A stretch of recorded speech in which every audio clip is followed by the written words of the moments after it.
Okay, so welcome everyone. We will begin talking about uh, doing a hands-on. So we did a very small hands-on last time, which was long ago actually, um,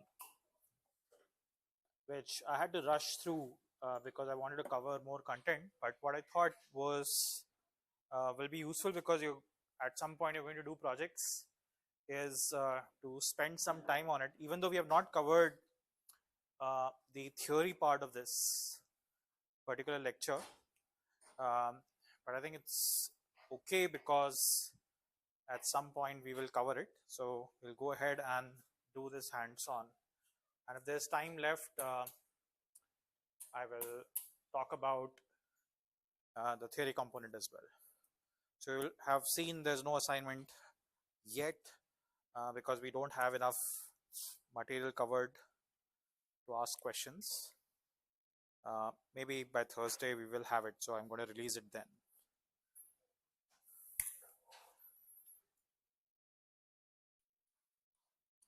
Any questions before we start? So hopefully people have come prepared because it's going to be hands-on. Everyone, if you don't have a laptop, sit next to somebody who has one. Okay. Okay. So while this is a hands-on session, and I'm going to take a leap of faith because we haven't covered the theory part of it. But the reason probably it's going to be okay is I promised you that this course uses a reverse Bollywood format. So we will reveal what we're going to study first, and then we will see how we reach there. Just give me 1 second. Okay. Don't know why it's not as bright. Let me see. Okay. Okay. So we'll talk about the sickle cell anemia problem, and the sickle cell anemia for the audience. If you haven't actually seen this earlier, this is something people are born with, and of course I can talk about the numbers which makes this disease, which will make it as if this disease is something which is not as common or very common and so on. So I'll not care about the numbers, but what I care about is like what happens if somebody gets a disease, like what is the genetics part of this disease, right? So around 100 births or 1 in 1,000 births in India will have a sickle cell anemia. And while this number will be very small, it appears to be very, very small, it does affect somebody in your vicinity for sure. We will try to understand why that happens, and very briefly what happens is while your red blood cells are supposed to be normally shaped and they go through this oxygenation and deoxygenation cycle, particularly when your digestion process is going on, when they're actually generating energy and so on. But more importantly, what happens particularly in the case of sickle cell anemia patients is this is by default their shape, and because of this they're not able to take in as much oxygen that the body demands. And at some point, while in most cases you will live for some time, but if it is not controlled or if it is not reversed, it will eventually stiffen your red blood cells and lead to death, or unless there is some sort of intervention. And the reason to talk about this is I had introduced this course in the beginning of the course that only last year FDA approved a therapy to fix this. We will not talk about the fix because we haven't actually covered that part of the lecture yet. The fix isn't as simple as you think. The disease in itself is very simple. What essentially happens if this is the genotype? What is a genotype? So you inherit you have 2 copies of your DNA, and what sits at each base of one base pair of your DNA determines what genotype you have. So in this case, for example, at each location I have, this is my CTC and this is the corresponding base pairing GAG. The other copy also has CTC and this is one strand This is the complementary strand. This is one part of your DNA or one copy of your DNA, and this is the second copy of your DNA. The 23 pairs of chromosomes, 2 copies of your DNA in each cell. So in a normal person, and hopefully all of us have this kind of stuff going on, which is CTC, GAG, and everything else is as it is. However, what happens if there is a particular mutation in this particular location? So this is still CAC, or this T has transitioned to an A. Okay, this has now become A, and because of that, the other sequence has become GU. What was GA? Because A base pairs with T, C base pairs with G. Now, because of T to A transition, you have gotten a new mutation overall. And just because of this, you will end up, if both of your copies have a very similar structure. One possibility is one copy has it and the other one does not, right? You have 2 copies. We'll not talk about that case, but people who inherit both copies and both of them have exactly the same mutation will end up getting the sickle cell disease. When both the mutations happen to be this A to T transition, right? So notice here there's actually a mismatch in some sense, right? So the transition that's happening here is actually T to A, but I've still written A to T. Why?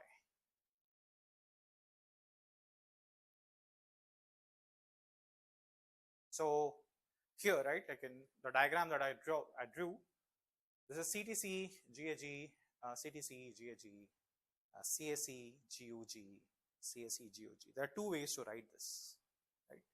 I can choose to write the T to A mutation with respect to this strand, right? So this T gets converted to A, or this A gets converted to T. There's no T in what you're visualizing is the RNA, so there's no T here. It gets replaced by a U, but for all practical reasons for this class, assume U to be T. Does that make sense, what I'm saying? So it depends on which strand you're talking about, and keep this in mind because we will hit this problem in the session as well, right? So this is one of the strands. This is forward strand. This is the reverse strand. This is forward. This is reverse. This transition is T to A in the forward strand, or A to T in the reverse strand. Okay, is that clear?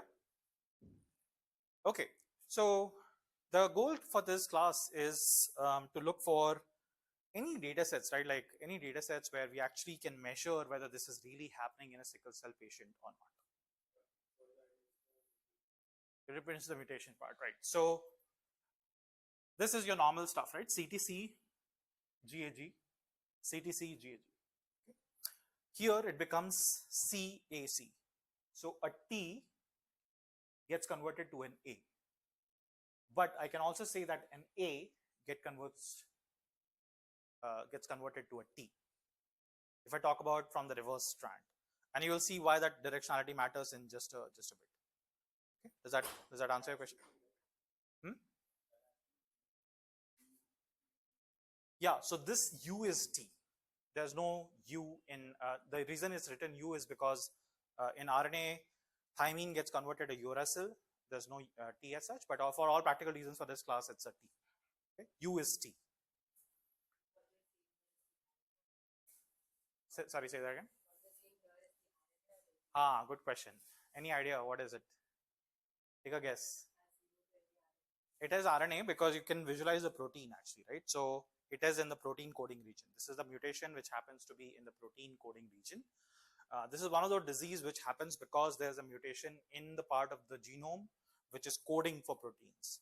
But 90% of your diseases, or whatever that right number is, right now the number stands at 90% of the human diseases happen because these mutations happen outside proteins. They're not going to make proteins. In this case, because of this single mutation, which was the glue peptide is now becoming a valine or a val peptide, okay?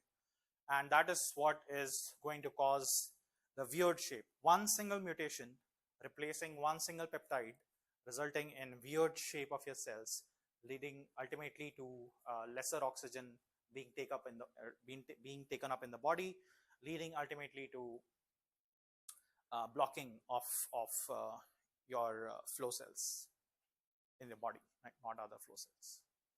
Okay. problem is clear, right? So the biology of it is, of course, like there are this HPB, which is responsible for, which I didn't talk about because all of it is important, but not very important from the point of view of this class. But I think I can only do justice if I actually talk about this. So this is a normal hemoglobin, which is formed by two alpha globin chains. However, if the mutation happens to be in one of the chains and you have two copies of the DNA inheriting the same mutation, then this results in replacement of your glutamic, which is your GLU peptide here, to valine, and this is a disease that you get, right? So the sickle cell anemia in particular happens because of this particular mutation. So there are, of course, this is taken from your lecture number 1 slide. We will come to it in a later class. There's a way to fix it. There's a way to fix this mutation so that we end up making enough good and correct red blood cells by essentially changing the amount of hemoglobin that we have, right? So the fix would have been that you can, of course, this doesn't work.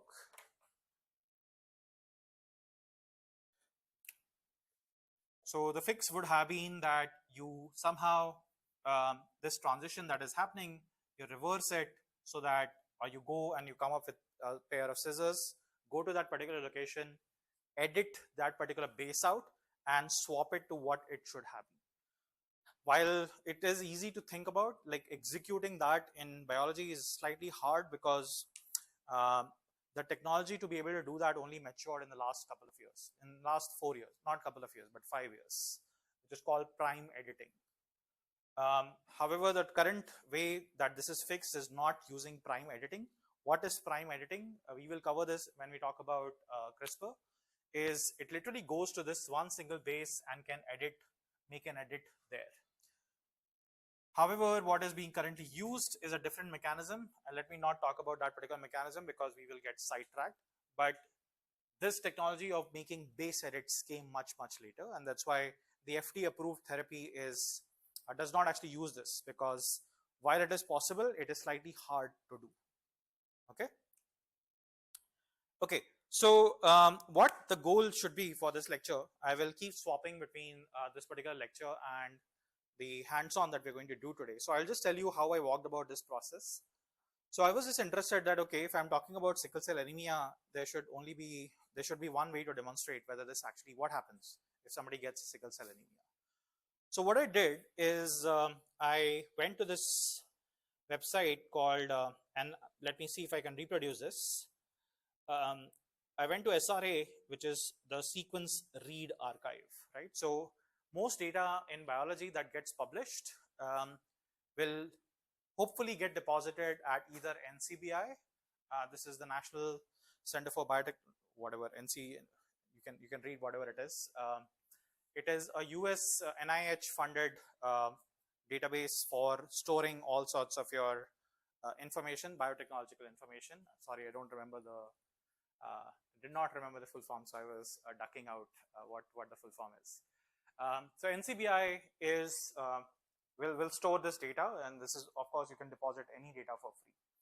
So one way to look for sequences in here is I am interested in DNA, maybe sequences. Very likely we will not be able to reproduce this, but doesn't hurt. And I'm going to search for sickle cell. Now, and this is not the most appropriate way to search it. Now, you can, of course, do slightly more powerful things, but it is going to talk about some of the samples which have either one of these terms sort of come up, right? So sickle cell, DNA sequencing, and something of that order. Let's try slightly more focused.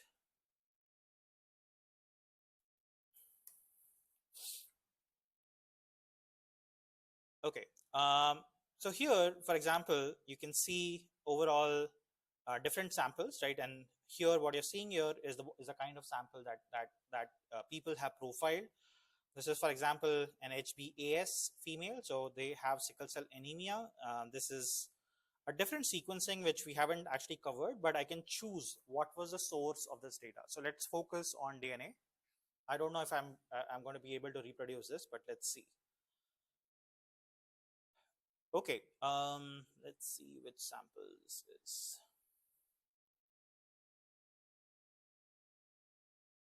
So for each, I think this is the one. So for each sample, like what you're seeing here are any sample which has these key terms appear in its metadata, right? What is the metadata associated with a particular sample? So I can click on any of those project things. Like each of this is a sample which is coming from Illumina, which is coming from, sorry, DNA sequencing. So DNA is a source and it has somewhere sickle cell anemia mentioned, right? That's all I started with. I clicked on one of them and it talks about non-viral delivery and talent editing. We haven't covered all of this right now, so don't worry about it. Corrects a sickle cell mutation in hematopoietic stem cells. Don't worry about any of this right now, okay? But there is some sample here where somebody has done some sort of editing to correct the sickle cell mutation, okay? So somebody must have deposited the data, right? So if they're correcting, of course, they would have covered some information about what are they correcting, right? So we are going to look at what is that, what is the final thing that they corrected. But this comes from this is the abstract of the project. This likely comes from a project which has been published.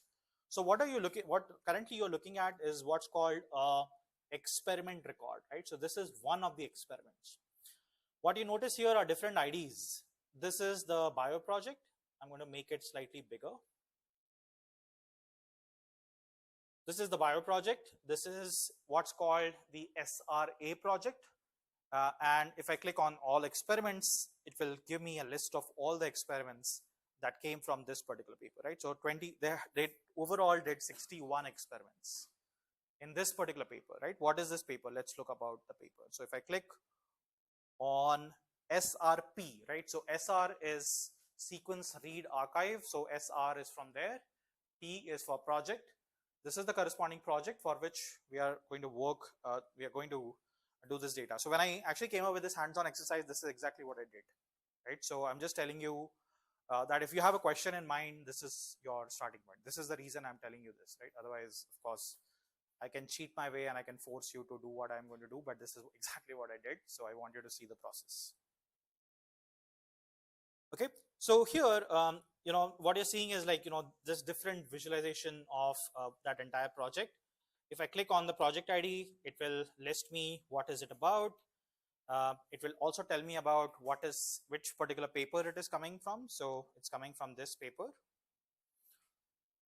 So Nature Communication, 2024 paper, very, very recent, 11 June, 1 year old paper, which talks about different things, right? So an ideal way, if I have a question in my head, of course, and if I'm interested in analyzing the data, I will pull up this paper first and read this paper, right? Like, which of course we'll not have time to, and it's some paper which right now uses a lot of technologies that we have not even not talked about in the class. So we will skip that, right? We can skip that particular part. However, one thing that you should never miss is to read the method section of the paper. The method section is what is going to tell you how did they actually process the data. So let me see. So I'm just walking over what exactly I did, right? So I'm just trying to recapitulate how, if you decide about a project, how to think about how to analyze this kind of data, right? So it's not extremely hard. Once you have a question, figuring out that, okay, there is somebody has public, this is by the way all public data, right? So the reason it's public is why I could find it. And thanks to the authors for making this data public.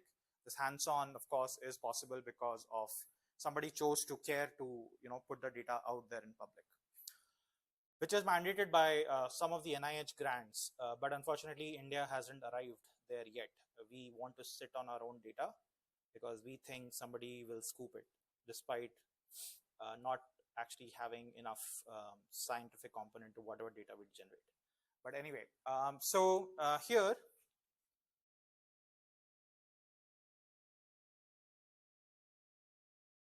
in this particular method section of the paper, they will talk about how they process this data. Okay, so the sequence reads obtained from high throughput DNA sequencing were trimmed for quality and sequencing adapters using trim galore. We will not use trim galore. And aligned on the human genome assembly GRCH38. Yes, we will use this assembly. In very sensitive local mode regarding the dataset obtained from cell gathered after in vivo, whatever mouse, right? So the key thing that you should look for is if you're directly planning to use their data as is, how did they process this data, right? That information sits here. So always spend like few minutes just going over what is the data that they generated, how did they generate this data, and quickly what are sort of the technologies that they worked with overall. Okay, this is primarily what they did. What is bowtie 2 doesn't matter for this class. We will use a slightly different aligner just because it's much faster right now. So we will use it. I'll talk about it as we go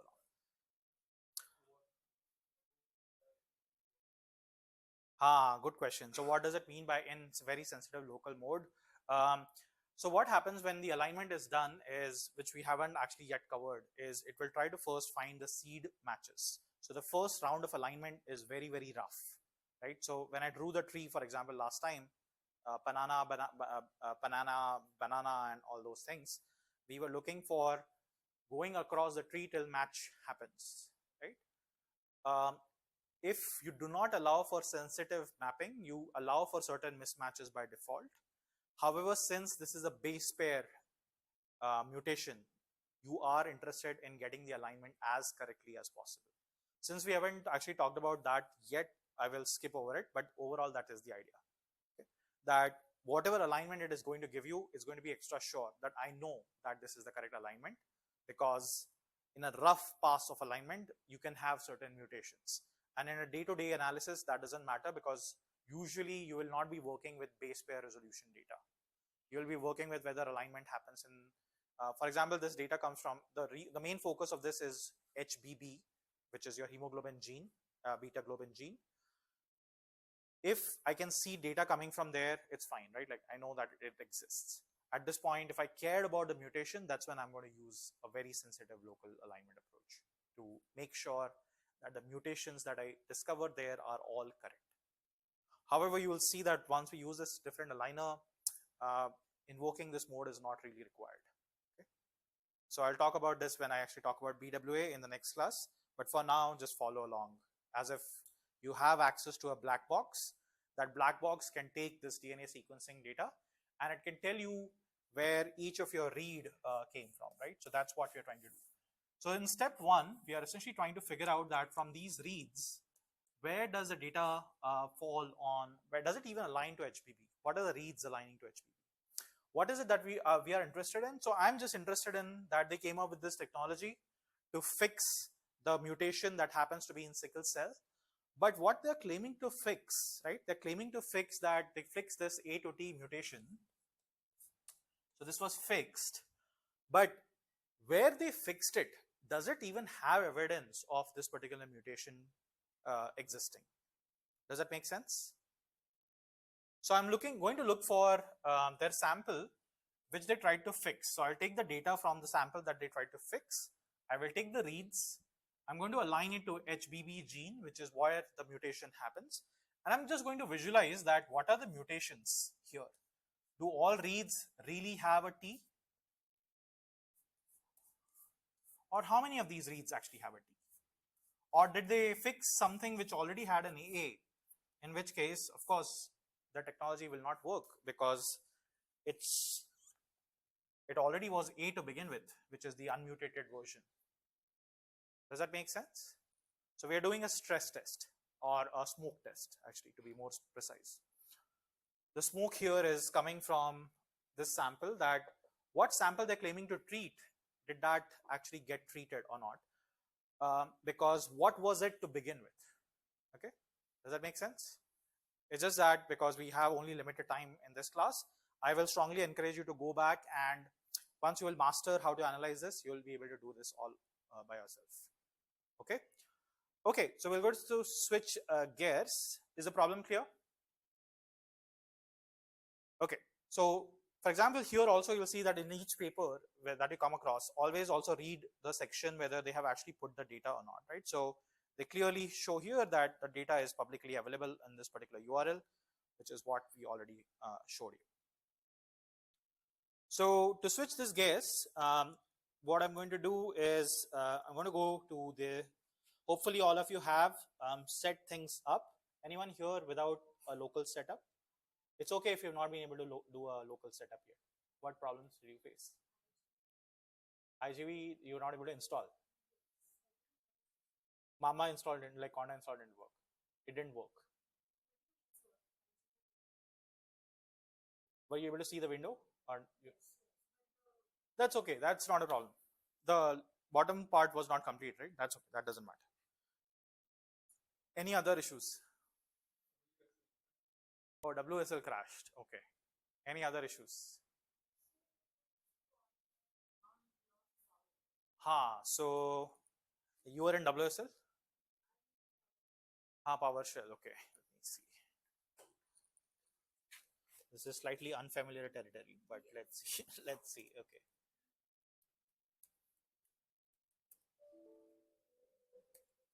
Okay, should work now. Just to source bash RC.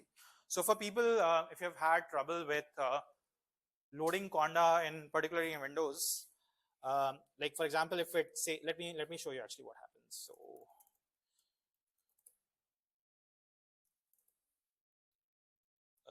one second.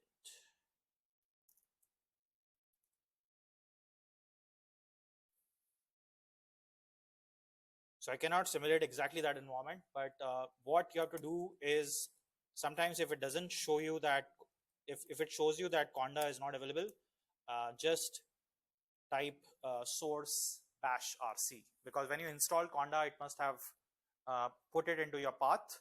Either close the PowerShell and open it again, or do source bash rc. This you can always do actually, and then it should work. Okay. Anyone else has issues? Yeah.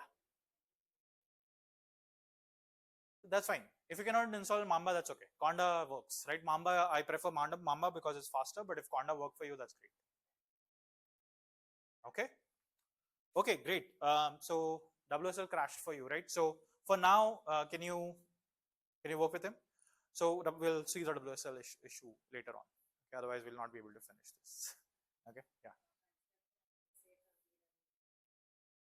It's not getting over. That error can happen. We will come to it in just a bit.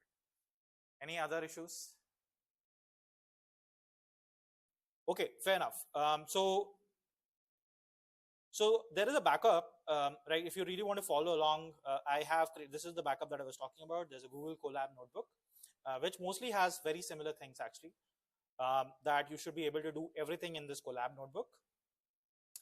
But I would strongly encourage that even if, particularly so, if you have not used command line, to click on the first link and open this hands-on session. Now this hands-on session is a cheated version because none of this code actually runs, right? It's not, that's why you don't see any output. But I'm going to copy paste stuff and see how to actually do data analysis, right? So this is, the goal for this is, particularly if you have not dealt with command line and you're comfortable, you're not comfortable opening everything you're not comfortable with, now is the time to sort of, just become comfortable with. Okay, so I'll go slow, particularly for this reason.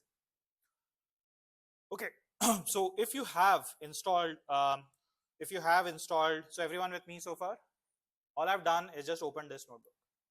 Okay, and now I'm going to do something which I'm not going to recommend you, is to copy from here and paste it to different locations. Okay, I would otherwise not recommend this because of course it doesn't make any sense. But this is just so that your hands become, your fingers practice switching context, and you are comfortable with command line. Okay. Okay. So the first thing I'm going to do is I am going to start my Jupyter notebook. Okay. Okay. That. So. Say that again.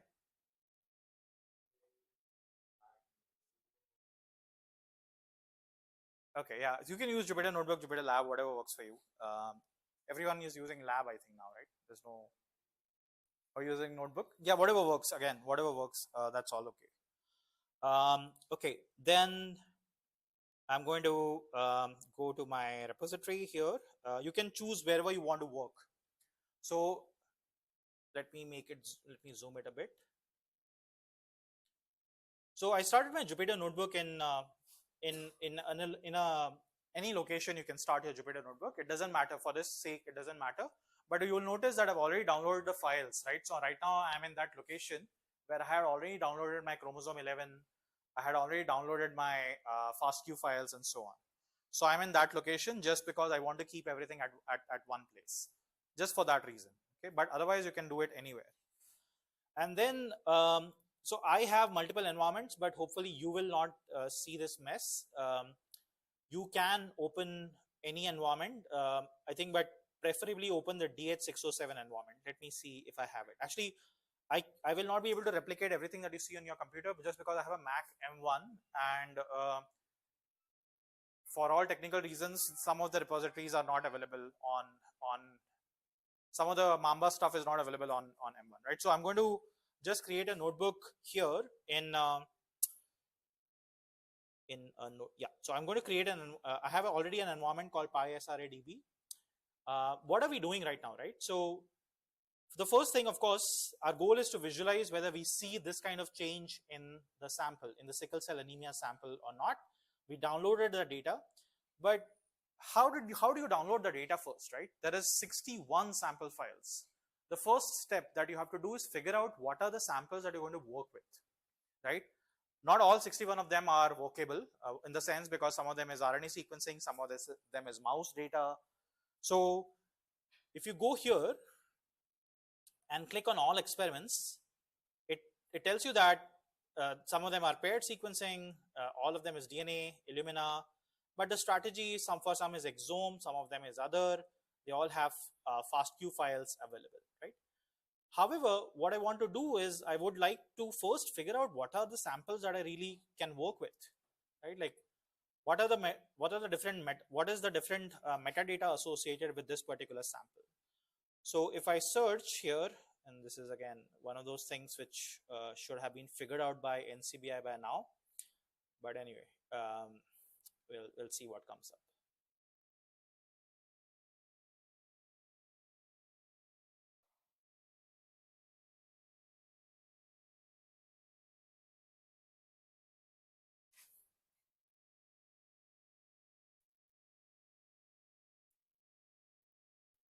So basically, you see how troubled I am right now, right? Like this is the trouble which has always bothered me. What I want to see is I would like to see a metadata description of all the 61 sample that exist out there.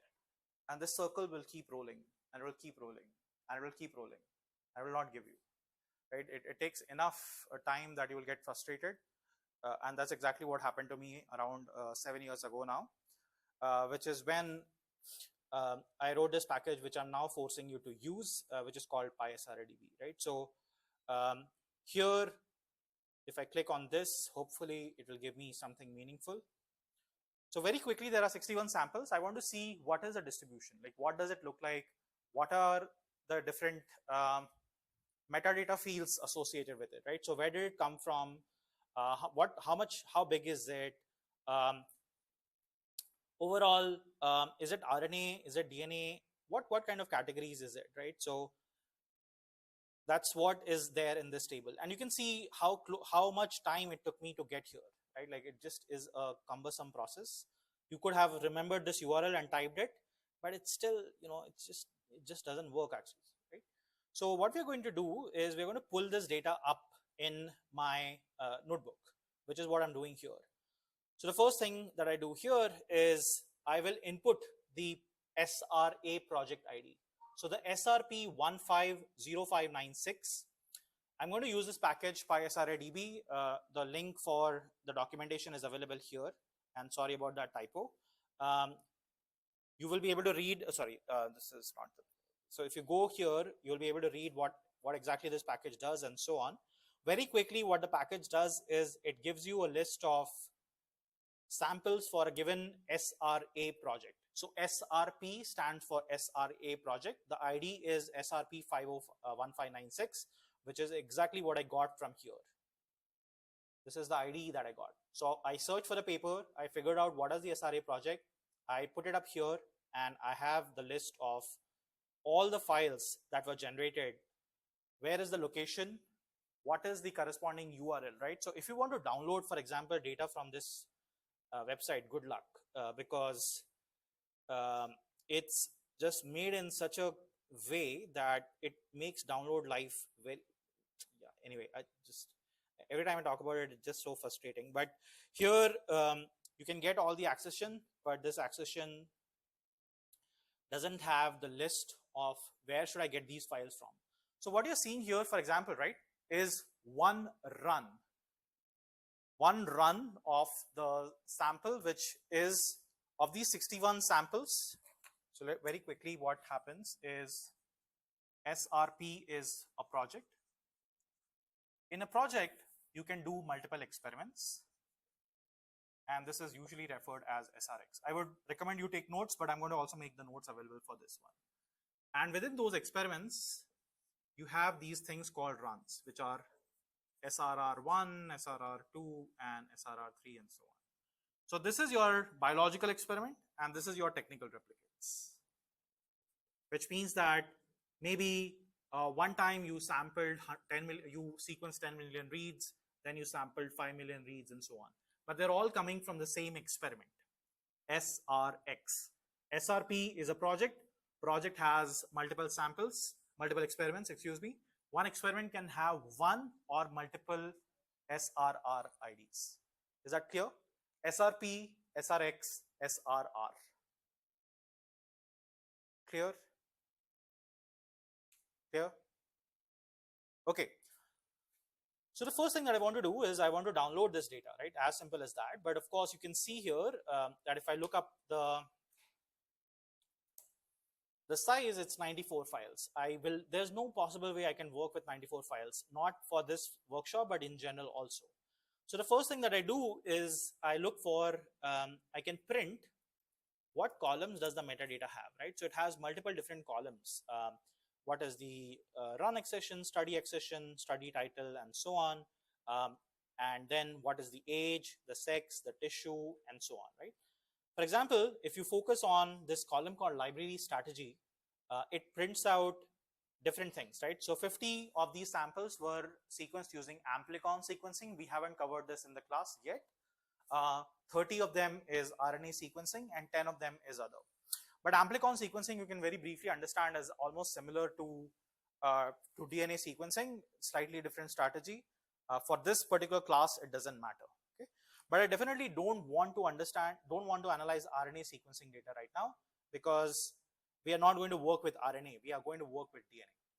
So in this particular column, I subset out the samples which are not RNA, and I still have 64 samples left. Okay. So in those 64, I am just going to explore now what does the description of the column of these experiments. So these 64 are 64 different runs. I'm just exploring what is the experiment about. So in this experiment, I do value counts on the experiment column, and it tells you about, okay, 28 of these were exomes of in vitro HSPC edited samples. 12 of them are in vivo HSPC edited samples and in vitro mock samples, right? So, of course, you don't know the paper, you have not read the paper, right? But hopefully you can understand what is this sample, right? What is this? What experiment is this? In vitro HSPC, it's a kind of a cell, you don't worry about right now. Hematopoietic stem cell, doesn't matter right now. Edited. CRISPR, you run some sort of CRISPR on this, or in this case TALEN, which is a different way of doing CRISPR, or a pre-version of CRISPR. So these are edited already. So these must have been already, changed. That DNA sequence is already changed. This is in vitro, outside, in vivo, inside, and finally you have in vitro HSPC mock, right? So this is the one which is not yet edited, not yet edited. From this editing is what you will get the rest of the editing. Okay, so these are, in other words, the in vivo, the mock samples are, in other words, the sample that we are looking for. We are looking for which samples have sickle cell anemia, right? Does that make sense? Okay. So that's what I do in the last class, in the next cell, which is I subset what are the mock samples, right? So the mock samples here have this particular description, that I'm going to pick up the cast seek version of it just because there are 4 of them. Again, the details does not matter, but overall what I'm measuring is I'm picking out the samples which have not yet been edited, likely coming from sickle cell patients. This is not patient sample. These are actually cells cultured in the lab, but for this class, for this particular session, it doesn't matter. Okay, but the hope is that these mock samples will have the mutation, will have the A to T mutation that we are looking for. Okay, does that make sense? Everyone with me? Okay, so here you'll see that there are 4 different samples, and I can work with 4 samples. So here randomly I select, there are different library names, so you can pull out what their library name are. What is the library name? It's nothing but a human readable format of the name that the people gave to this particular experiment. This could have been anything. This is something that comes from, so this metadata is something the researchers upload. Okay, it is not automatically generated. So it is something, whatever experiment they did, they must have uploaded all these fields. What is it coming from? What is its particular organism? What is the paper about, and so on. And one of these columns happens to be a library name column. Now I want to figure out what is the URL of the raw file. Okay, and that's what I do here. I figure out that, okay, this is the URL of its first R1. It's a paired end data. Okay, how do I know it's a paired end data?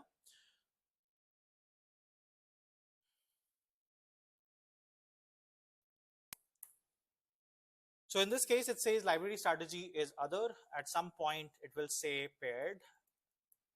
And I will leave that as an exercise because I don't have it here. But you can figure out why this particular sequencing is paired end. But very briefly, if PySRDB is giving you 2 URLs, in this case, which happens to be here, 1 and 2, this is for read 1 and this is for read 2. So it's stored right now. So we got a bit lucky because this happens to be coming from EBI. EBI is a analog of NCBI but hosted in Europe, and European servers are better for India as compared to American servers. So downloading this will be much faster now. So I guess all of you have already downloaded this data, but this is the URL that we use to download that particular this particular value that you see, this particular URL that you're seeing, that came from. This is how I derived what, when I asked you to download, this is what I did exactly, right? So this is how I figured out what is the URL to be downloaded. Of course, you can write a script to download all the 4 samples, but for now, we'll just do it manually. I copy pasted this and did a wget to download that particular sequencing file. Everyone with me so far? Any questions or anything that is not clear? So question, you have a question in mind, you go to NCBI, you go to Google, wherever, you search, you find the paper, you go do a quick read through it of it, you figure out where is the data deposited, you go to the data, you figure out how to download it, you download it, and now the analysis process begins, right? So I have the data downloaded. Now I am going to now start exploring it. So the first thing that we're going to do is we will just calculate very simple things, right? The first time you download anything, very simple things that you should do is you should calculate, to also increase the size of this. So here, for example, I downloaded these 2 files, which are called I have multiple files because I downloaded a bunch of them.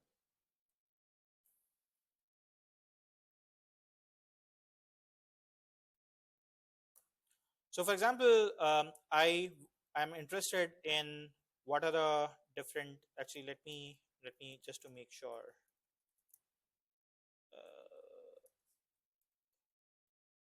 And I'm going to copy these files.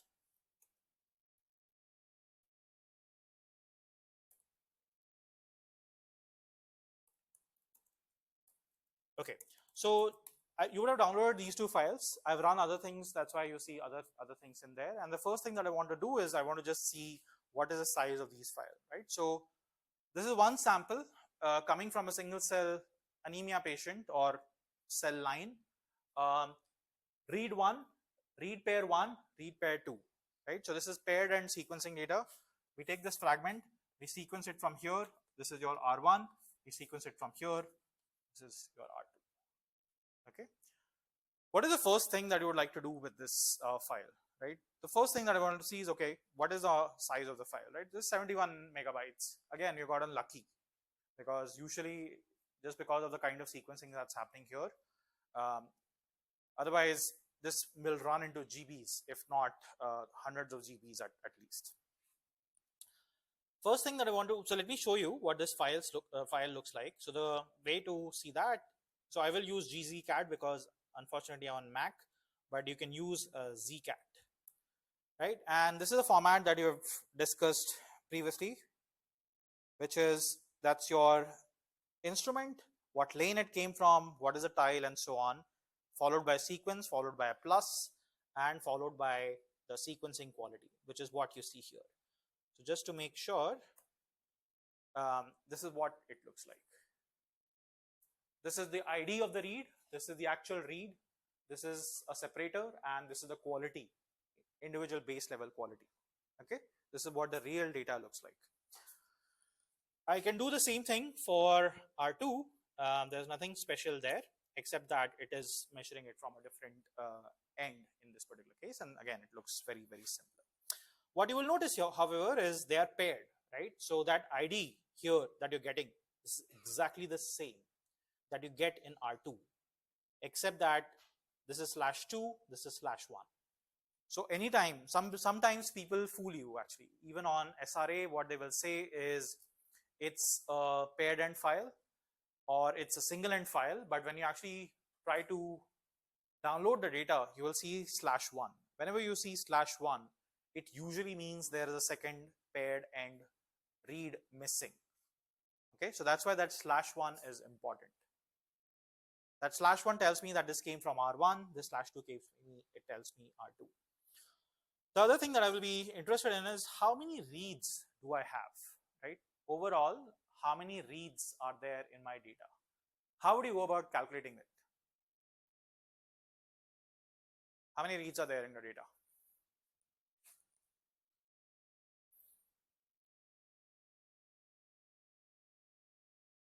Okay, each of the reads starts with @ symbol. Okay, so what should I do?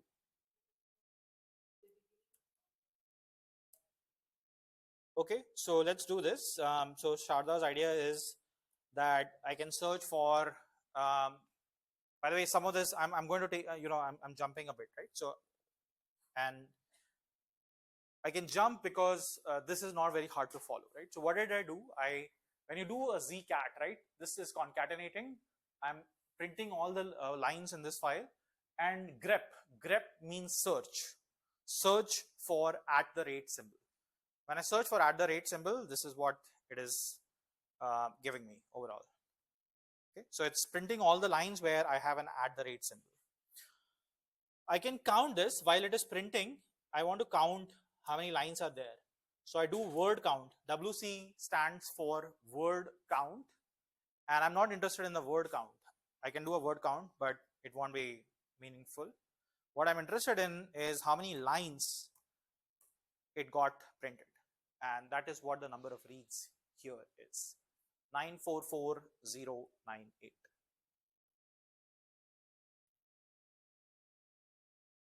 Okay, this is one way to count. The other way to count is to do what I've done in the notebook, and you will only be able to appreciate why I did that if you deal with all sorts of public data. Because in all sorts of public data, things are sometimes very, very crazy. Sometimes people never ever open these files in Word or any piece of software that the company that starts with M makes, because it's not designed for these kind of things, right? Never open it in Excel, never open it in PowerPoint, never open it in Doc. It's 71M, it will open, but you're in for a surprise. People do this and then upload their data, and it becomes all sorts of garbage. Okay, so relying on @ symbol, in this case we got lucky, it worked.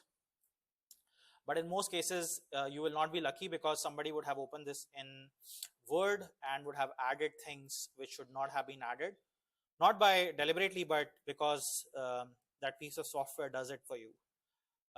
So that's why the other strategy is to, sorry, I lost my, the other strategy is to use what's called BC. This is word counter in a different fashion, which is slightly more robust. Sorry, which is slightly more robust in terms of the overall counting. So here, when I do this particular counting here, I am going to, sorry, I'm going to just count how many number of lines are there and just divide it by 4, essentially.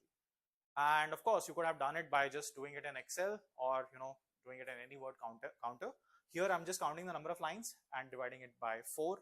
And BC allows you to do this calculation in your bash, because bash was not designed for doing calculations. So this is the terminal. This terminal is called bash, right? So it's not designed for doing calculations, right? So if I do this thing, it doesn't recognize it because it's not designed for this kind of purpose.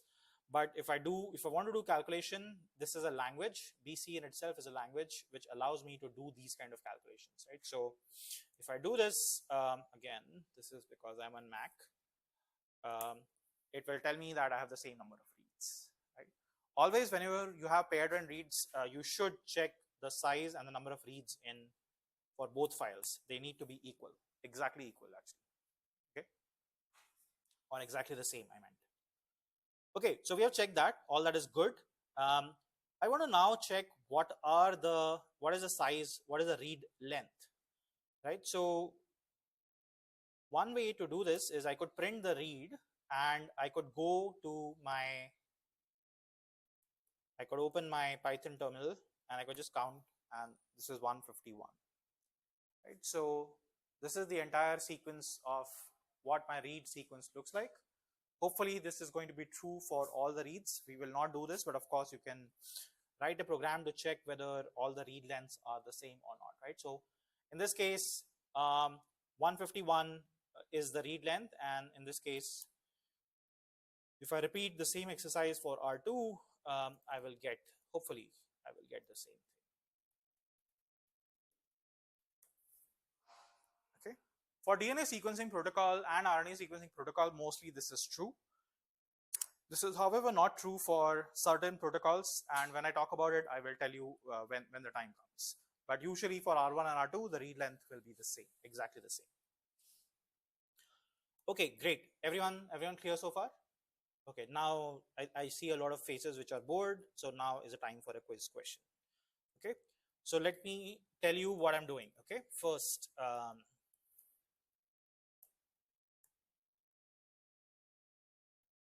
so I had to copy paste, right, in Python or any language that you want. I don't want to do it. I want to do everything in bash. This is again your bash terminal. So I could also do this, right? So head means I want to print whatever number of lines I want. In this case, I want to print the first 2 lines. What should I do here? If I want to just print the sequence of this, I want to extract the sequence from this line itself. What should I do here? So let's see what this tells me, right? So there's just like head, there is another command called tail, and I can use tail to only get the sequence line from that particular file, right? So I have the sequence now. I should be able to use any of those languages that I talked about, right? BC or anything to calculate the length, or I can use WC. It's a word counter, right? How many words are there in my file? Okay, something off here. It was 151, 152. What happened? Ah, very good. How did you figure it out? Good. If you were in the course, I would give you a bonus point, but you're not in the course, right? Okay. So there's a new line. You could, in principle, do a truncation.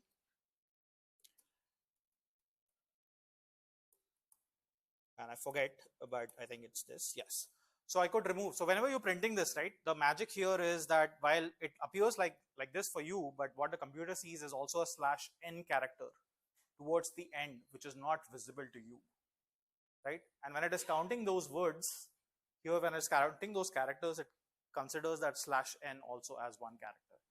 Something I wanted you to just be aware of, right? So all this, while might appear to be magic for you, right? Like, but if you search, right, if you do a Google search, like all of this will come to you eventually. Like, I'm not good at Bash, right? But I just try to make way out of it by just searching. So that's what I expect you to do also. So don't get bogged down when you try to do this project or whatever project you're working on with this in this class. This will happen. Just Google is your friend, or well, now your LLMs are your friend.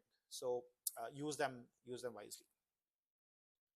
Okay, we are all set. We have the data ready. The first thing that you should do always is check the quality of this data. Right? So we remember when we talked about the sequencing data, we also talked about what does each base has a confidence score that the machine tells you how confident is it that you are seeing, or the machine is seeing whatever it is seeing. Sorry, I will have to switch around my environments. So at this point, there's a software, right, like which we haven't written, but FastQC is a software written in Java. You can see Java being invoked. You know, this is a pristine software. You can rewrite this version. It's also very slow. That could be potentially a good project as well. But when you run FastQC, it outputs a zip file. I ran FastQC for both of them, okay? And it outputs a HTML file which looks like this. So it tells me everything that I want to know about my data. It tells me what is the file type. It tells me what is the encoding. So this is the type of encoding, Sanger or Illumina. How many total number of sequences? You saw this number come up earlier. What is the total number of bases? 142 megabytes, MBP. What are poor quality sequences? What is the sequence length? So there's a distribution, right? So when I pulled up the first read, you saw the length to be 151, but there is actually reads here which are shorter than 151, because the smallest read here is 139. Okay, and this can happen. We discussed this one part of it, right? Like if you have to really, if there is a base point at which you stop, if you have an insert where you stop sequencing, if you take a very small insert size, this is called a fragment that you're sequencing, even if it ends up sequencing the adapter, if there's nothing left, it's going to emit out certain random signal. But sometimes it emits out just that particular sequence, which is shorter, and leaves it like that. And this is one of those examples where you have only 139 base pair sequence. This is the plot that shows you what is the quality, and I want you to tell me what do you think is happening here. Right? So you have a 150 base pair sequence, 151 base pair. Each of this bar plot or box plot shows you what is the quality distribution, right? So this is quality scores. A quality score of 30 means what? 1 in 1000 base pairs, right? It's on the log 10 scale. So generally 30 is great. Anything above 30 is great. Here they're claiming anything above 28 is in the green part. Everything else between 20 and 28 is in the orange part. And then if you are here, you are in the red. Right?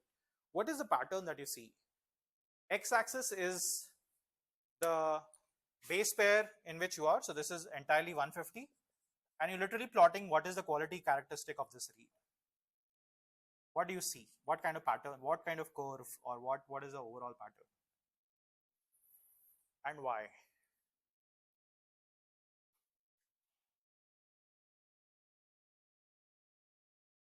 Any ideas about why it looks like this?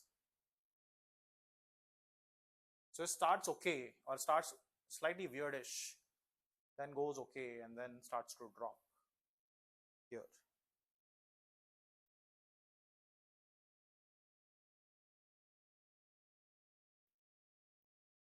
Okay, percentage what? Sorry, say that again. It is decreasing. Yeah, any ideas why? Good, that's correct. Okay, random sequences. Any other things? Quality is decreasing as a function of how deep, how you go here. Why? Think about the process that generated this. Yeah, why? Why? So this is read one. I've only opened read one, but let's open it actually. That's a good point. So let's open read two as well.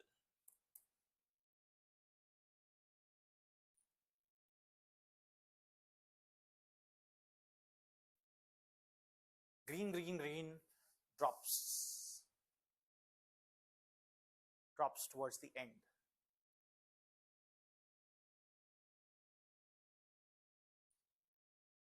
In the end, right? This is in the end.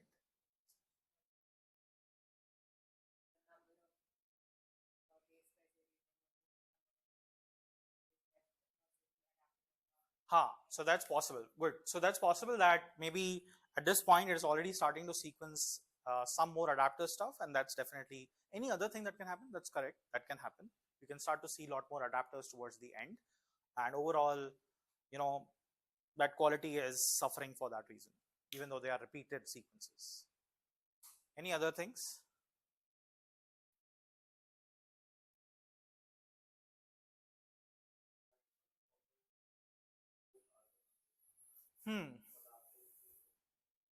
There are two adapters, right? One is so this is here, and when it bends over, there is another adapter for R2 as well. So they can both have adapters sequenced. Correct.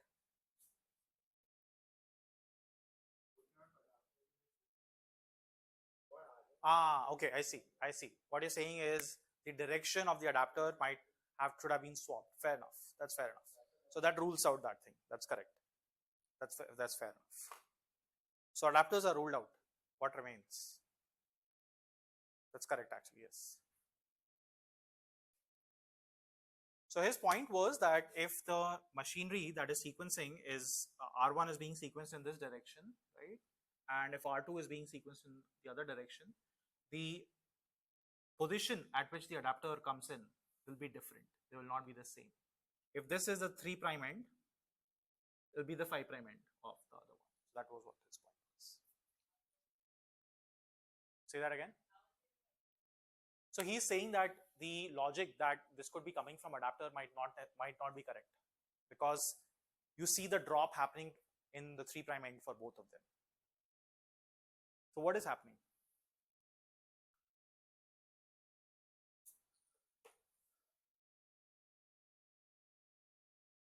Any ideas about the process, right? So we talked about when the sequencing happens, right? So it has a pause at each step, right? So I mentioned this in the class, right? So if it is this particular sequence, it will pause before incorporating the other sequence.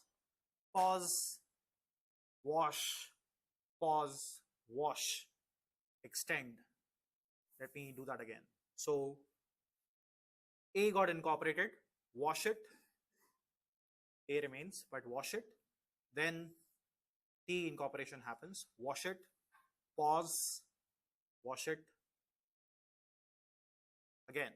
So the polymerase, right? You have a polymerase sitting. That polymerase is going to get tired at some point, right? It's why, like, by this time, this pause cycle again and again, as you move along, while everything which is in this spot was expected to be in sync, because the polymerase for all of them should have been moving at the same time, this process, of course, is biology, so it's going to create errors in the sense that this polymerase is that you see here, let me make this polymerase and this polymerase and this polymerase.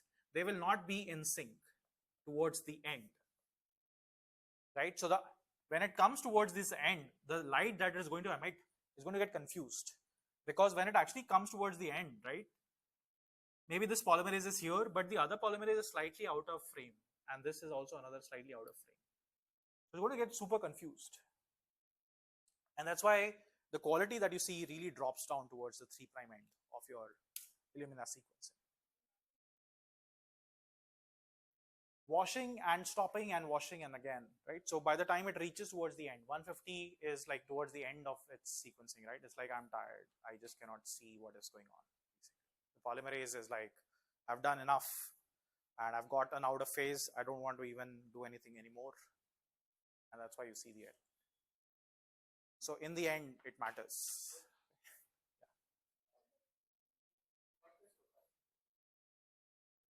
It is a stochastic process. It is a okay, I see. Fair enough, right? So that is because of this cycling that is happening, right? The pause that is happening, that is in sync all the time. You try to keep it, the wash cycles are supposed to be in sync all the time. So it's like you did small error here, small error here, small error here, it's okay. By the time you reach here, those errors have added up. And that's why it leads to much error. Okay? Hmm. Hmm. Yeah, good question. Yes, that's also a very good catch. So what is happening? This is slightly more technical, which I've not covered in the class. In the beginning also you see there's a drop. It's confused. I have no idea what's going on. It is something to do with what's called random priming, which we have not covered in the class, but very briefly, it is something to do with how the reaction starts, right? There is some fidelity in terms of what it is going to sequence. And that leads to this slightly higher error rate towards the first 5 or 6 bases. We haven't covered it. The chemistry there is slightly nuanced, but very intuitively, this can happen because when you're actually starting the reaction, there are going to be some hiccups. That's how you think about it. Okay, and that's why you. So it's actually because we are sequencing a lot of them, right? So at each point, that 6 base pair, so it's usually in the first 6 base pairs. That usually in the first 6 base pair, the errors that you're going to cause, that will get averaged out overall. That error is not as pronounced as this error which gets added up towards the end. So that is how, when you do the first round of sequencing for those 6 bases, that has some fidelity in terms of what gets incorporated, because the reaction is just starting up. And that's why that happens. Once it starts, things are okay. But when it starts, that's where the hiccup is. Hmm.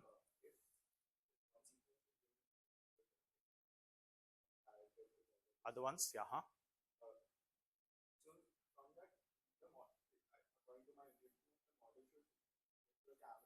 Yeah, it should be able to correct it. Yes, good. So there is an algorithmic correction that is actually done, what's called in the base calling step. Not a lot of it is transparent because this is Illumina's thing when it does how it does the base calling. So I don't know what and how much they incorporate, but otherwise you are right. Algorithmically, you can handle some of these things. Yeah, that's correct. Okay, so I think we have only 15 minutes left, but that's all we need actually for finishing the rest of the stuff, right? So once I've run this, right, so I will have to open 2 files and so on, right? Like, so multi-QC is, as the name goes, it can collate all those 2 files and it will create one more report. It's nothing, it's not running any algorithm, it's just collating the reports that FastQC generated.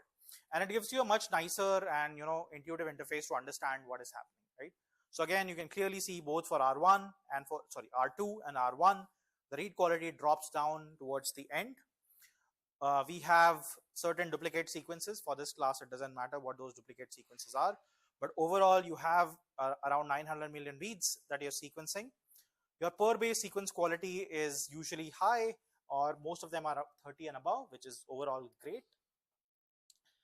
And then one piece of information that it is going to tell you is towards the bottom, which says that there are certain sequences like this which are overrepresented, which means that they come again and again, right? So some of the times this could just be a contamination, for example, or it could also be biological, right? So for example, this sequence happens to be present 5,000 times. It's there in 0.24%. So it's possible that this is a biological signal, but it's also possible that whenever they did the sampling, and if you took this sequence and tried to blast it out, actually, let's do that. So this one, I don't know, this one, what is going to come out, but I can try to search where did the sequence come from? Why is it coming again and again in my data? So again, like this is, I'm preparing you for surprises, because sometimes when you actually deal with data, this is where it's enough, it's sometimes sufficient, it's sometimes required to spend a lot of time, because you want to make sure the data is of good quality before you actually process it, right? So I'll let the blast run, and it's okay. This actually came from my HBB gene, so it's fine, right? So it's expected. There's nothing. But sometimes if you do this, you will see that it hits a virus or hits a bacteria, which tells you that there is contamination in your data. Okay, this is even before you've aligned the data, right? You've not done any alignment, but you can see what is going on in your data. Okay, good. So let's move on. No, so if the blast hit here would have shown me that it is coming from a virus or a bacteria, that would tell me that that particular virus or bacteria got sequenced also as part of my entire human DNA sequencing. That happens a lot. So for example, in cancers like cervical cancer, which is actually virus-induced cancer, when you take the cervix tissue out and you sequence it, you're not only sequencing the human DNA, but also the viral DNA. In this case, this is all fine, but sometimes if you have contamination in your data, the data will show it up here. Okay, we will move to talking about how to do adapter content, right? So if you go back to your FastQC report, there is a report at the end which is actually very informative, which is, it tells you how does the adapter content look like. So if you focus in a length of 151 base pair sequence, if you run, the FastQC will run it for you. So as I mentioned, there are these adapter sequences which are universal in the sense that everybody knows them. We know these are fixed size sequences. So I can just do a very quick pattern match. Where exactly are they located in my read? So starting from base 50 in some cases, you see that around 10% of the reads have started to show you that there is a Illumina universal adapter, which is coming up. Which means that this particular adapter sequence, you can search what is the exact ATCG content of this adapter. It is present in your reads as early as 50 base pairs, which means that this, in some case, while it's the reads are 131 to 150, I'm going to just throw this because that's the only way to get rid of this, is to see that when you actually sequenced, this was just 50 base pairs that you sequenced. Everything else is actually coming from your adapter. Okay? And that's how it reaches to 150. It can happen sometimes. You can have multiple adapters actually attached, also sequenced. And that's how you get to 150. But your actual DNA sequence is only 50 base pairs. For sequences like this, where your adapter is kicking in at the 50th base position itself. So usually, when people talk about this, the nuances are not talked about. I can talk about these nuances because I've suffered in the process of not having read these reports in detail earlier.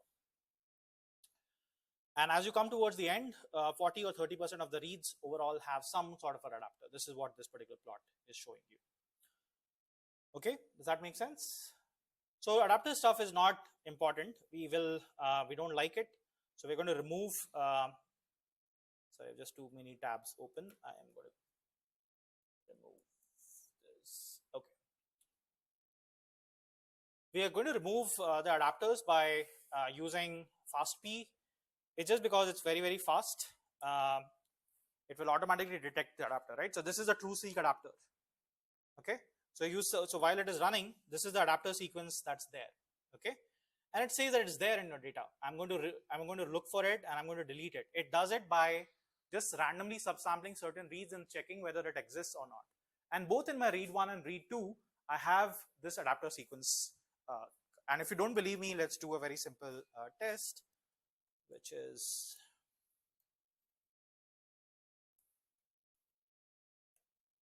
what should I search if I want to make sure that this adapter is correct? Grep, just do grep. A lot of sequences have that adapter. coming up again and again, right? Say that again. Why is it? Ah, good question. Why is it the adapter sequence in the mid of the sequence? Any ideas?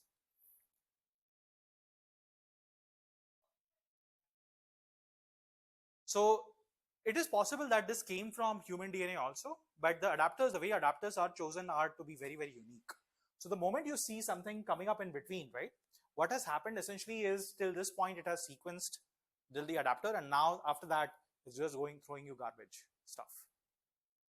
So in this case, right? In this case, for example, this is your actual DNA. This is your adapter at which the adapter thing priming happened, and after that, either is it some portion of the adapter which got ligated, or those of all sequences are all random sequences that the sequencer is just throwing off. Say that again. How do we clean this part up, right? So the way the trimmer algorithm is written is it will first trim things towards the end. Okay, so it is designed to usually remove things the moment it detects it from this particular end.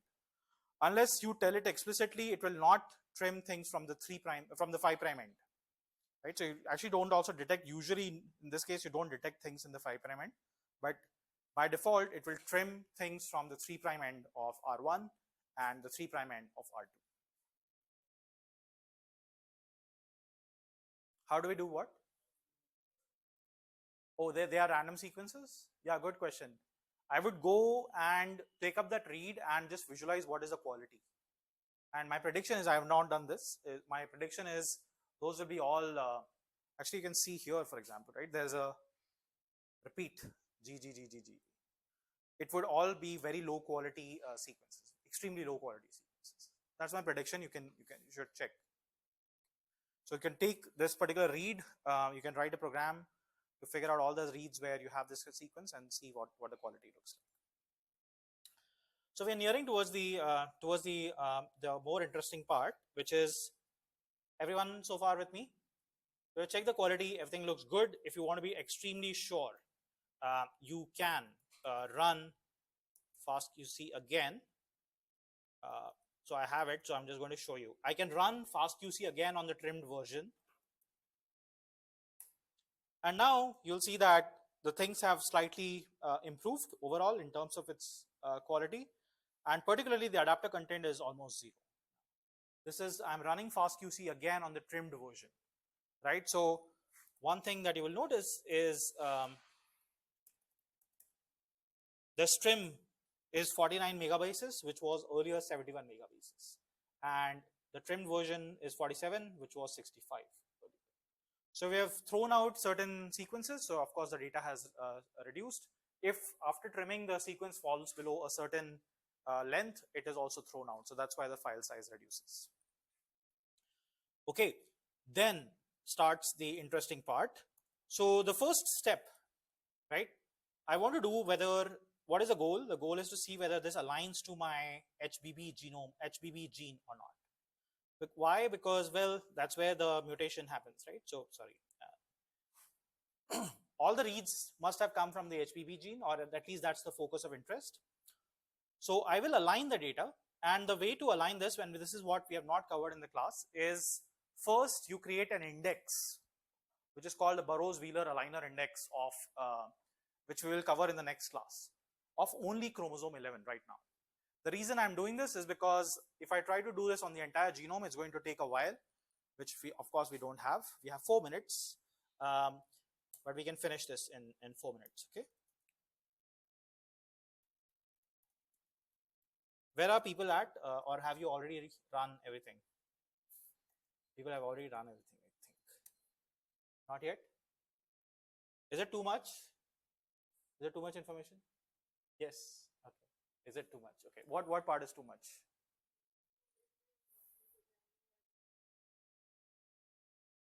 It is too fast for you. Okay. I'm happy to stay back and discuss. Is it too fast for everyone else also? I thought I'm going very slow actually. Too fast? Oh, it is too fast, is it? I see. Okay.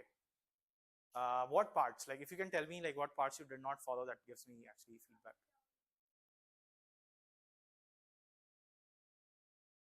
You were able to download the read to did not download, is it?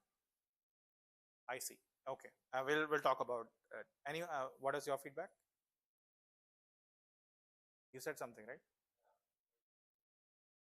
Okay, ठीक है, वो that issue is solvable. But what if this is not? What if this did not, you did not follow? Okay, I will also say I'm not from biology background. I don't want to teach this course. Right, so we can't do that, right? So you have to, it's fine, I understand, I fully understand, I'm not trying to sort of belittle the issue, but if you try to copy paste, does that work? Okay, yeah, that's all I need, right? You'll just try, right? Like, we're all trying in some sense. I'm trying how to teach this course. You're trying how to sort of do this, right? So we are all learning in this process, right? We are all in the same boat. Okay, so let me show you actually what is it. Maybe we will continue this in the next class, and I'll teach BWA also in the next class, because I didn't mean to go very fast. But any other feedback, like what was it that you were not able to follow? Ansh. Okay, so that issue we have cancelled. No, that issue is cancelled. You've not worked with programming. You've not worked. That issue will happen. That is deliberate. I want you to get uncomfortable before you get comfortable. That is deliberate. Okay, but when I explain each command, does that help? Like, what is it doing? So at this point, I'm just creating the index, right? So if I had typed this command, I was just creating an index file, right? So it's literally taking that FASTA file, and it is, I have 1 minute, so I'm going to use it. It's just creating the index of this particular file, which is going to help it when I start the mapping. At this point, I've not started the mapping. I'm going to take the reads, the raw reads, and I will start to map all of this to this particular chromosome, because this is where the HBB gene sits. Right? But how do I know where it sits, right? So for that, what I did is I went to this thing called Genome Browser, which is a very simple interface that, again, this person called Jim Kent wrote, which I talked about. I'm going to just search for hemoglobin, HBB. And when I do this, it shows me that this is what, so it shows me multiple tracks, right? But what is more important is that there is a gene here. And it tells me where exactly is it, right? So if I click on this, it tells me that it's a 1608 base pair long gene in chromosome 11. That's how I figured out that I should only map this to chromosome 11. Okay, Anisha, any feedback? All good so far? Okay. Okay, I know it's too much, but you have to get uncomfortable before you actually get comfortable, right? We all go through the cycle, so just bear with me. So I'm just going to use another 30 seconds and show you what is it that we were looking for actually, right? So after this, if you run that command, which is pasted here, it takes the chromosome 11, it takes your trimmed data, this is your trimmed read 1, trimmed read 2, and it produces what's called the SAM file, right? So the SAM file is the aligned version of these reads. So I already have the SAM file here, right? So this is my SAM file. You can, for example, this is a human readable format. So I can just do head, right? So head will print all the records that are aligned. It tells me that this file is not sorted. It tells me what is it that I'm aligning to. The reference was chromosome 11. It tells me what command actually I used to align. It stores that as well. It tells me this is your read ID. It aligns to chromosome 11. What is the starting location? What is the cigar? So 110 matches, 1 mismatch, and 1 insertion, whatever. What does a read overall look like, and what is its mapping quality? Okay, it stores all those metrics. I can then convert this to a binary format, which is called the BAM file, which, good luck, will not be, well, I don't have it, so good luck to me, but 1 second.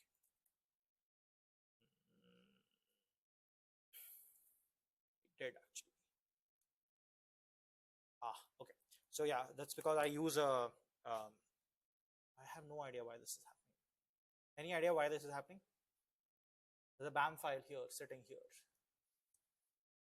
But when I do star.bam, okay, I have no idea why this is happening, but I do have this file. If I do this, right, it's a binary file. So if I try printing this in a normal fashion, it's going to give me this kind of garbage result. It doesn't mean your file is garbage. It's just that you're using a wrong reading method. But it's exactly the same file, but stored in a binary format. Now, this is the more interesting part, which I wanted to sort of land up with and end the session with. You will have access to all the things and all the commands will run. If not, you can also go and do this same exercise in Google Colab. But what I'm going to show you for now, so I have the BAM file, right? I have the data which is mapped. In IGV, I load the genome. This is the genome and this is the gene which I'm loading. What do I want to see? What do I want to see? Louder. What do I want to see? I want to see a line. I want to see whether does the data align to my gene or not. Okay, so I'm going to search HBB and it's going to take a while. It will load up all the alignments. Just give me 1 more minute and I'll finish. Sorry for taking 4 minutes extra time. Okay. This is the gene. Exon, exon, exon, intron. Exon codes for proteins, exon codes for protein, intron does not. All the reads are mapping here. Okay, this is exon number 1, and some of them are coming from the introns. This is DNA sequencing. Ideally, we should have seen everything come from everywhere, but it is not because of the way it was sequenced, which is fine. What is it that I want to see? I want to see whether this data is indeed coming from a single cell, from a sickle cell anemia patient or not. Okay. So for doing that, what I will do is, say that again. Why did it majorly align? So they did what's called an amplicon sequencing, in which case they preferentially enriched for those particular regions in this case. Very briefly, that's what it is. Okay, so I can keep zooming in, okay, and see what happens. So at some point, if you zoom in enough, it starts to tell you what is the sequence. Okay, it also, like, I'm not even searching the coordinate right now where the mutation should happen. But if you focus on here, right, and the colors are, again, this is one area which software engineering can actually help. This is extremely old piece of software, which everybody uses, but you know, there's not been any innovation in the last 15 years. So if you are interested, there's a lot of room to improve this particular software.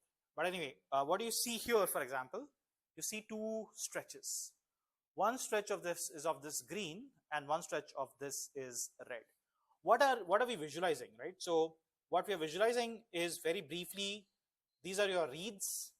Where do they align in the genome? And on the top here is, when I average all of them, what does the overall distribution of the coverage looks like, right? So each of this here is one read, and overall this is what the coverage looks like. Now focus on this green line, right? Why is it green, or why is that particular vertical green? I can focus.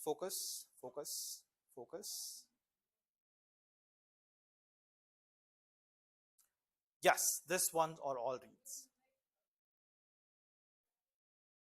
Yes, good question, right? So when I actually do the alignment here, right, I will have reads line up like this, correct? For each base, I can calculate how many reads does it intersect with. So 1, 2, 3, 4, 5. Its coverage is 5. This one, if I do it here, 1, 2, 3. So that's what the histogram over, or the distribution overall shows. How many reads are there for each location? Now, actually, I'm going to just load this again, just because it lost the context.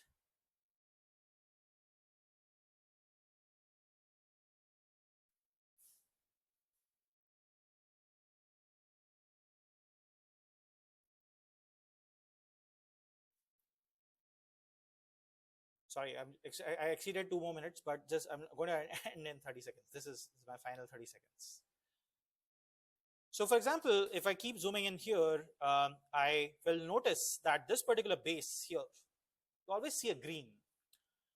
Anything which is not a mutation will appear as a gray curve, right? So this is entirely one read, but the reason this got a green is because there's a single point mutation here.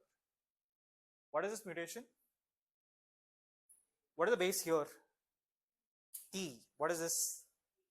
It should have been a T, but it's an A. That's why it is highlighted. Okay. What did it tell you? That what is the mutation? The mutation is A to T. What is this mutation? Why? The strand, right? The direction of the gene, that's because not every gene is in this direction. Not every gene has a 5' here and a 3' here. This gene, you can see the arrows, it actually codes in this direction. So the protein starts from here, ends here. So that's why that mutation that you're seeing is the reverse complement of what it is, but it is definitely a mutation. All of your reads have a mutation, right? It's not happening by chance. It's not like 50% have them, 50% don't have them. So indeed, the mock sample that they're going to call mock, which they're going to edit, is indeed correct. Okay, does that make sense? So for people, so I will end it here. But for people, if you found this to be very fast, I'm happy to stick around and go over, or if you had installation issues, happy to stick around and do it. It might be worthwhile to stick around rather than to come to office hours, because you would have lost the context by then. But now it's all fresh, right? So we can just cover it here. But otherwise, this is my final slide. This is what I want to cover. Next class, I'll talk about the index creation step. How do we create the index? How did we actually map this, right? This is so far black box. I've not actually covered how did this read come here and nowhere else, and why did it happen so fast, right? It happens very, very fast actually. So how did that happen? That I'm going to cover, right? You're welcome to leave, but just look at the speed. Look at the speed as it's going to map now. A lot of reads, a huge sequence to map, but will map in 70 seconds. That's all it requires to map. And even if it was all entire human data, it would have taken like 70 like maybe 1 hour or so. It's done actually in 22 seconds, as fast as 22 seconds. Figured out where all those 9 million reads, where do they belong in 20 seconds. That's where the innovation is. Okay, so we'll talk about how did it actually work. It is one of those software which is exactly coded as you understand this in the class, and you will code this part of thing in the next assignment, and we cover this. Okay, so see you all on Thursday.